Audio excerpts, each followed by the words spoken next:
It all started on a rainy Wednesday afternoon in Springdale, Illinois.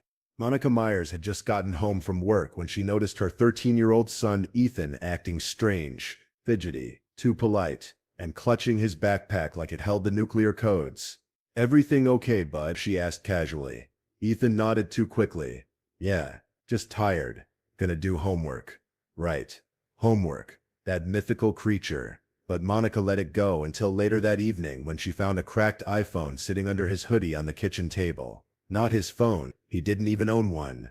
"Ethan," she called, holding it up like it was radioactive. He shuffled in. "Oh, that. I found it.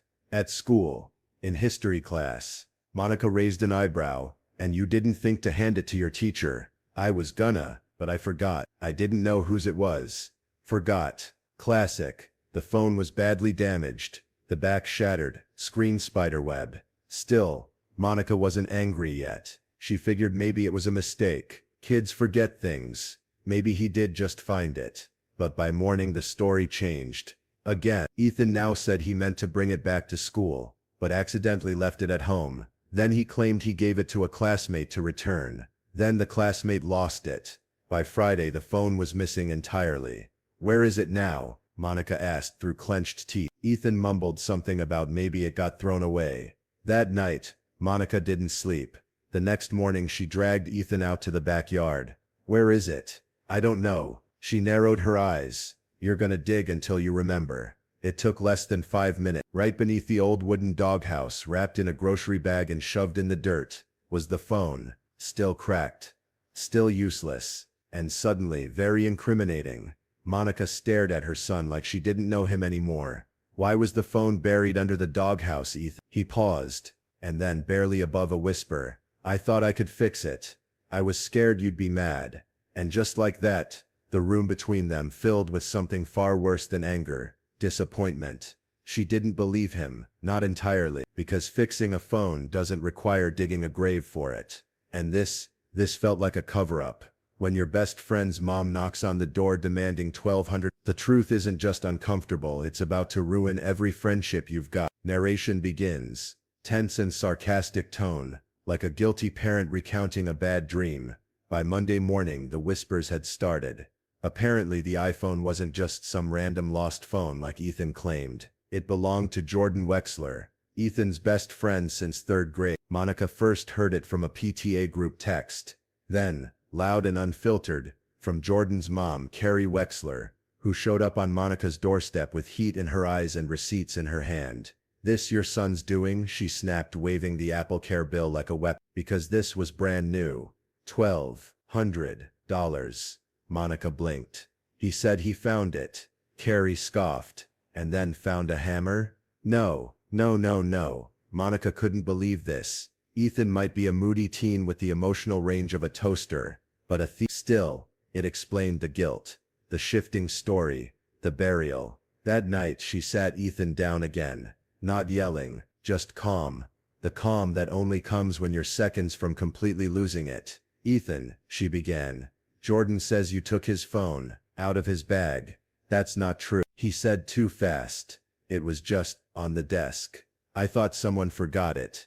"You thought someone forgot it, so you kept it for 3 days and buried it." I panicked. Monica wanted to scream, but more than that she wanted to cry. At school it got worse. Ethan was called into the counselor's office. There was talk of suspension, restitution, character assessments. And the worst part, Jordan now refused to speak to him. The two boys who once rode bikes to the comic store and built forts in the woods were now passing each other in hallways like strangers. "I said I was sorry," Ethan mumbled that night, tears welling but never falling. Monica didn't respond. She stared out the window, chewing the inside of her cheek. Somewhere in the distance, a dog barked. Fitting, really. The backyard had become a graveyard for more than just a phone. It was where Ethan buried his innocence, and where Monica buried her confidence as a parent. She realized something terrifying. She wasn't sure if her son had made a mistake or if he had made a choice. And that difference, that's what kept her awake at night. He buried the phone, but what she buried years ago. That lie might be the reason her son doesn't know the difference between protecting someone and deceiving them. A week later, Monica finally cracked. It wasn't the school meetings. It wasn't the $1,200 she had to pay Carrie Wexler. It was the silence in her house. Ethan, once glued to her side like Velcro, was now a ghost. He stayed in his room, ate in silence. No more sarcastic jokes. No more mom and son banter. Just a kid. Unraveling. Monica knew she had to say something. Something real. So one night, she sat on the edge of his bed, legs trembling like she was the one about to get grounded. "Ethan," she began softly, "I need to tell you something." He didn't look up from the floor. "You remember when you were in 4th grade, and you got in trouble for throwing that rock at the neighbor's window?" He nodded. "You remember how I told Mr. Parker it was an accident? That you were aiming for a squirrel?" Ethan's brow creased. "Yeah," she swallowed. "It wasn't an accident, was it?" A pause. "No," he said. "I was mad. I aimed." Monica sighed.